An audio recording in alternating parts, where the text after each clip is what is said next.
बोलो मूलगर स्वामी जी की, जोधा बाबा जी की, आईदान बाबा की, बोलो जगदम्बे माता की, बोलो भारत माता की, वंदे। धन्यवाद।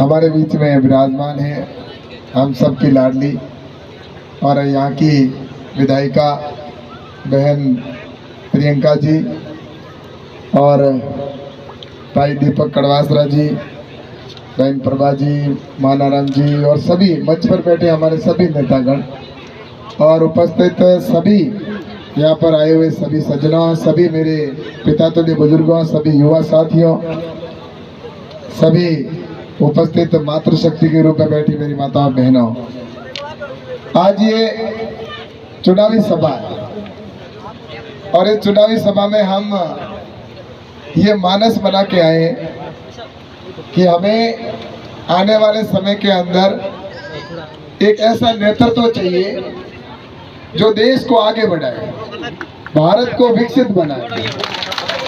और इस भारत को विकसित करने की बात अगर किसी ने 75 साल में अगर किसी ने की तो वो कहने वाले व्यक्ति हैं प्रधानमंत्री आदरणीय नरेंद्र मोदी जी। इससे पहले हम सिर्फ एक शब्द सुनते थे कि विकासशील भारत, विकासशील भारत। विकासशील का मतलब चल रहा है, गाड़ी धीरे धीरे हाल रही है, हाँ धीरे धीरे धीरे, पर गाड़ी ने तो बचा, हमें तो बुलेट ट्रेन चाहिए साठ, क्यों चले बुलेट ट्रेन बिना कम हालेंगे। अब तो देश गतिशील बहुत आगे बढ़ने की आवश्यकता। जब दुनिया के दूसरे देश आगे बढ़ गए, वहाँ पर बुलेट ट्रेनें चल रही है, वहाँ पर वंदे भारत जैसी ट्रेनें चल रही है, लेकिन हिंदुस्तान में नहीं थी। इस बात की सोच और कल्पना अगर किसी ने की तो हमारे प्रधानमंत्री आदरणीय नरेंद्र मोदी जी ने की। और वास्तव में गरीब कल्याण की योजना हो, चाहे हमारे दूसरी सड़कें बनाने की हो, हाईवे बनाने की बात हो, ये सारे प्रधानमंत्री नरेंद्र मोदी जी ने अपने दिल में एक तरह से ऐसे सोच रखा है कि हमें देश के किस किस कोने में कौन सा काम आज से हमें कराने हैं और भविष्य में 25 साल में और क्या कराने हैं, वो मोदी जी ने अब तय कर ली। और इसलिए मैं आप सबसे ये इसलिए कह रहा हूँ कि मैं उनके साथ बैठता हूँ, उनके साथ मीटिंग होती है हमारी। और मोदी जी अब 5 साल की बात नहीं करते कि 5 वर्षीय योजना बनती थी ना पहले, 5 साल, अब 5 साल नहीं। मोदी जी कहते हैं कि 75 साल बाद में मेरा देश कहाँ होना चाहिए। मोदी जी कहते हैं कि 25 साल बाद 2047 में हम भारत के आज़ादी के 100 साल मनाएंगे, उस दिन भारत में क्या क्या होना चाहिए वो अब सोचकर उन्होंने शुरू कर दिया। मैं आपके सामने बताना चाहता हूँ, मोदी जी ने एक दिन कहा सभी मंत्रालय को कि आप लोग मुझे ये बताओ कि 2047 में वंदे भारत की ट्रेनें कितनी चलेगी। रेलवे मंत्रालय को पूछा, अभी जो 25 ट्रेनें चल रही है, 30 ट्रेनें हुई है। रेलवे मंत्रालय ने सब जगह आकलन करके कहा कि 2047 के अंदर इस देश में 950 ट्रेनें चलेगी। और कहां से कहां चलेगी वो तय कर दिया। और इसी प्रकार से कि कहा कि एयरपोर्ट कितने होंगे। सिविल एविएशन मंत्रालय को पूछा कि भाई आप मुझे बताओ कि कितने एयरपोर्ट होंगे। अभी जो मोदी जी जब प्रधानमंत्री बने थे उस समय 74 एयरपोर्ट थे। अभी मोदी जी ने 10 साल में 74 जो पहले थे अब उन्होंने 149 कर दिया, यानी कि डबल से भी अधिक कर दिया। मोदी जी का मेरे को डबल का काम मतलब नहीं है, मैंने 10 साल है, मुझे 75 जब आज़ादी के 100 साल पूरे होंगे उस समय देश में कितने एयरपोर्ट होंगे। तो उसके लिए 6 महीने तक मशक्कत की कि कौन से शहर से कहाँ उड़ेगी, कितनी जनसंख्या होगी, उनकी क्या होगा। ये सारा सोच के उन्होंने कहा इस देश के अंदर लगभग 950 एयरपोर्ट बनेंगे, जो अभी 149 है। एम्स कितने होंगे उनका अभी से तय कर दिया, कितने एम्स होंगे, कितने मेडिकल कॉलेज होंगे वो अभी से तय कर दिया। पानी कहाँ चलेगा, पानी की व्यवस्था कहाँ कैसे करनी वो अभी से तय कर दी। नहर कहाँ से कहाँ चलेगी वो उन्होंने कृषि जल शक्ति मंत्रालय को कह दिया। उन्होंने कहा मेरे पास अब टाइम नहीं है, मैं कम समय के अंदर बहुत कुछ करना चाहता हूँ। इसलिए नरेंद्र मोदी जी लगे हुए हैं। और जो 5 साल की सोचने वाले उनका काम इतना ही था कि 5 साल में जितना कमाओ उतना खा लो और उसके बाद में जनता जाने, जनता का काम जाने, अपने तो 5 साल में निकल जाओ। इसलिए वो 5 साल की योजना बनाते थे। मोदी जी तो खाते खुला दिए, सीधा पैसा, न खाऊंगा न खाने दूंगा। तो ऐसा व्यक्ति प्रधानमंत्री नरेंद्र मोदी जी बने। तो आप और हम सब जानते हैं, इसलिए प्रधानमंत्री नरेंद्र मोदी जी का हम दिल से साथ दे रहे हैं सभी। और मैं आप सबसे कहना चाहता हूं कि जब इस राजस्थान के अंदर भी 5 साल प्रधानमंत्री नरेंद्र मोदी जी के पिछले कार्यकाल में काम हुए, लेकिन दुर्भाग्य से राजस्थान में सरकार बदल गई। पिछले 5 साल के अंदर जो काम होने चाहिए थे वो रुक गए, और वो काम नहीं होने की वजह से आज आप पानी पानी पानी के लिए पानी बात कर रहे हो। अगर प्रधानमंत्री जी, मैं वास्तव ईमानदारी से कहता हूं, अगर यहाँ पर भारतीय जनता पार्टी की सरकार पिछले कार्यकाल में होती तो आज हमें यहाँ पानी के लिए चिल्लाना नहीं पड़ता, पानी के लिए किसी को कहना नहीं पड़ता, पानी के लिए कोई कहीं पर आवाज नहीं उठती। मैं आज ईमानदारी के साथ मैं आपको कहना चाहता हूं कि मोदी जी ने पैसे आज से पहले दे दिए थे, लगभग 4 साल 5 साल पहले, 4 साल पहले दे दिए। राजस्थान को 34,000 करोड़ रुपए दिए कि आप पानी तुरंत सभी गांवों में पहुंचा दो, मीठा पानी की टूटी लगवा दो, घर पर पानी पिए सभी बहनें, और उनके पानी की व्यवस्था भी कर दो पैसे के लिए। लेकिन उन्होंने पानी की व्यवस्था नहीं की। और जहां जहां भारतीय जनता पार्टी की सरकार किसी भी राज्य में थी, वह आज कह रहा हूं कि उन्होंने उस समय कहा था कि जब मैं 2024 में जनता के सामने वोट मांगने जाऊंगा, उस समय एक भी घर देश का जिस तरह से लाइट घर घर पहुंचाई थी वैसे ही पानी पहुंचना चाहिए, ये कहकर उनको पैसा दिया था। लेकिन भाजपा की सरकार थी, वहां पर हर घर में नल लग गया सभी राज्यों में। लेकिन ये विपक्ष वाले कांग्रेस जी थे, वह उन्होंने जानबूझकर काम नहीं किया, क्योंकि अगर पानी पी लिया, पानी टूटी लग गई तो हमें दोबारा वो वोट नहीं देंगे, इसलिए वो ऐसे ही बैठे रहे, जस्ट कहीं मोदी जी को ना मिल जाए।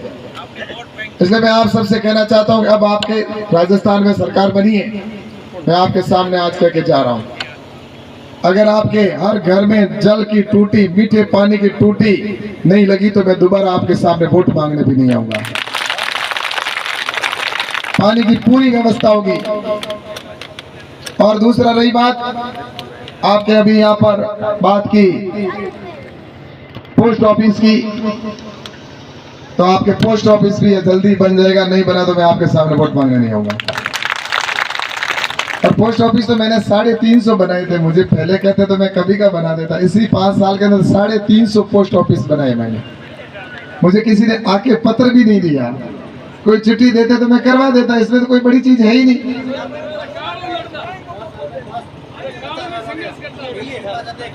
मेरा ये कहना है कि आप मुझे कहते तो मैं अवश्य करवाता आपके, लेकिन अभी मैं आपसे कहना चाहता हूँ ये मैं आपके करवा दूंगा, कोई टेंशन मत करो।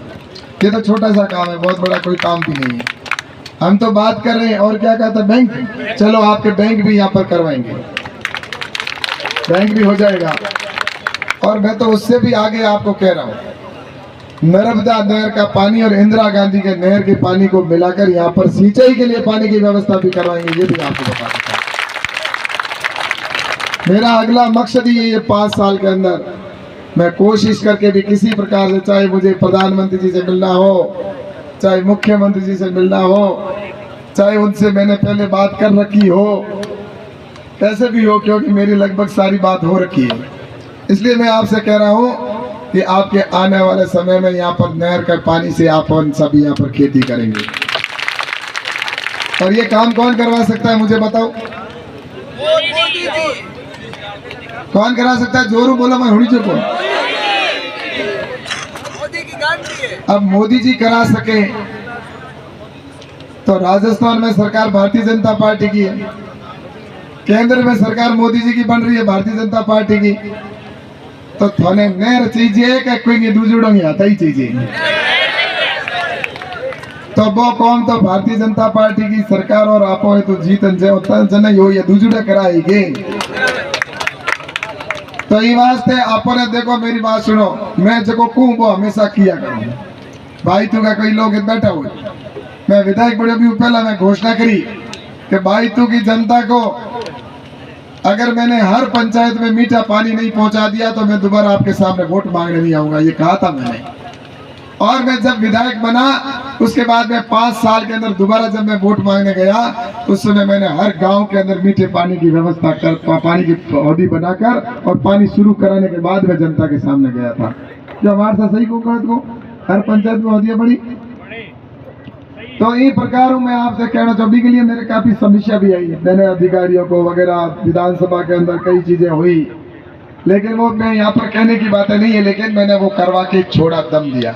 तो यहाँ पे भी मैं आपको ये कह के जा रहा हूँ, इसलिए आप जहाँ भी जाओ ये बात जरूर करना कि ये अगर जो दूसरे जो लोग हैं उन्होंने तो 60 साल उनके दिए थे, मुझे आप बताओ उनके पास में अगर करना होता तो उनको कौन मना कर रहा था, लेकिन 60 साल में उन्होंने किया नहीं। इसलिए मैं आप सबसे निवेदन करना चाहता हूँ कि अपन आने वाले समय के अंदर आपके पानी की समस्या, युवाओं को रोजगार के लिए ये जो रिफाइनरी बन रही है उसका भी आपको पता है कि पिछली सरकार जब मैं एमएलए था उस समय मैंने ये रिफाइनरी तो आगे जा रही थी जोधपुर की तरफ, मैंने वसुंधरा जी से कहा कि हमारी यहीं पे होनी चाहिए, और वहां पर हम अड़ के बैठ गए थे। और फिर उसको पचपदरा के अंदर उन्होंने कहा जमीन की विषय, उन्होंने कहा पचपदरा के अंदर जमीन की व्यवस्था करके, और फिर मोदी जी आए और उसका शिलान्यास किया था। रिफाइनरी यहाँ पर अपने पचपदरा में रही, नहीं तो वो जाती अगर आपका बेटा ये नहीं होता था।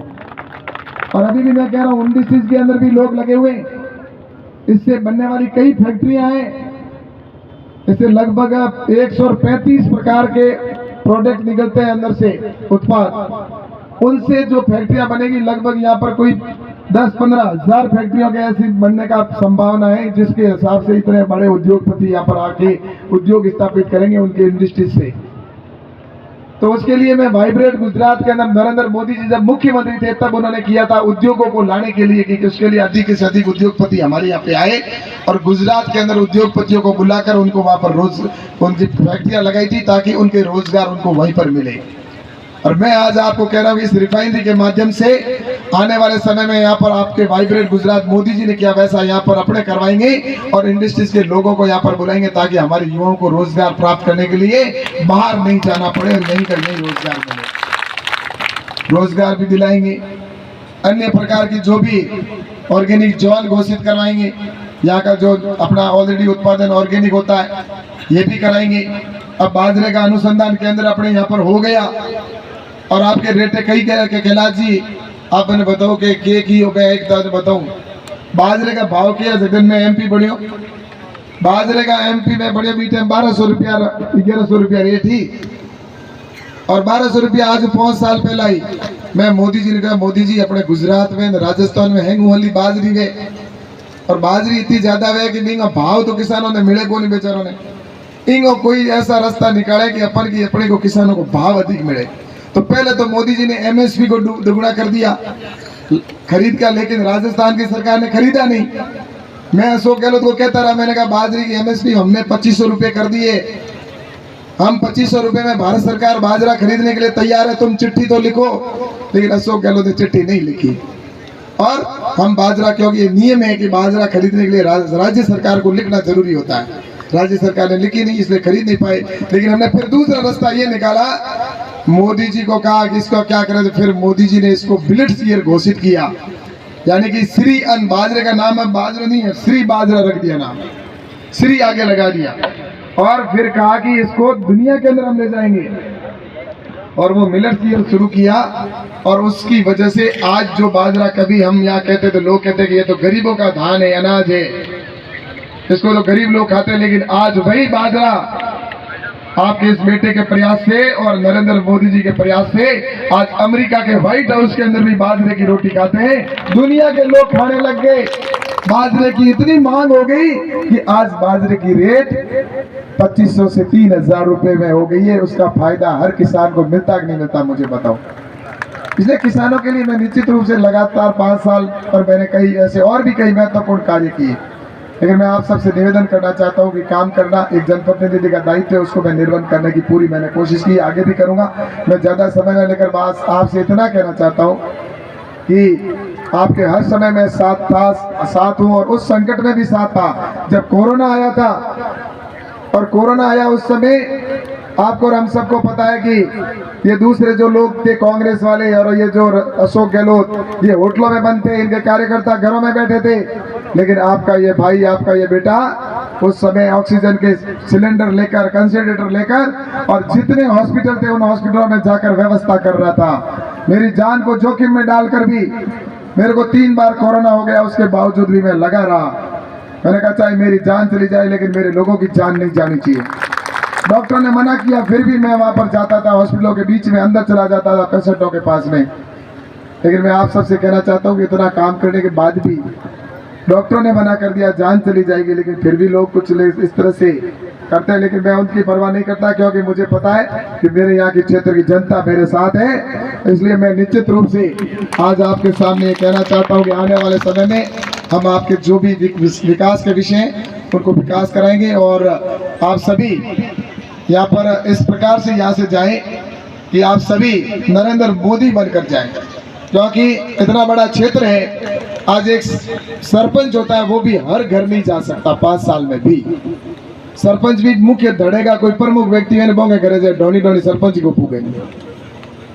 हर ढोनी कोई सरपंच कह सके कि मैं एक भी मेरे गांव की ढोनी नहीं छोटी जगह मैं नहीं पूगूंगा। तो इतना बड़ा लोकसभा क्षेत्र दुनिया का इतना बड़ा है, उस जगह पर मैं इस समय नहीं पहुंच पाऊंगा चुनाव के समय में, लेकिन सब जगह तो कैसे पहुंचेंगे। लेकिन आप सभी को नरेंद्र मोदी बनकर, कैलाश बनकर आप सभी वहां पर जाएं और आप सभी से कहें कि हमें यहाँ पर विकास चाहिए, और विकास सिर्फ और सिर्फ भारतीय जनता पार्टी करवा सकती है। और आपका ये भाई, आपका बेटा, आपके लिए जो मैंने वादे किए वो पूरे करने के लिए पूरी कोशिश करके और उसके अंजाम तक पहुँचाऊंगा।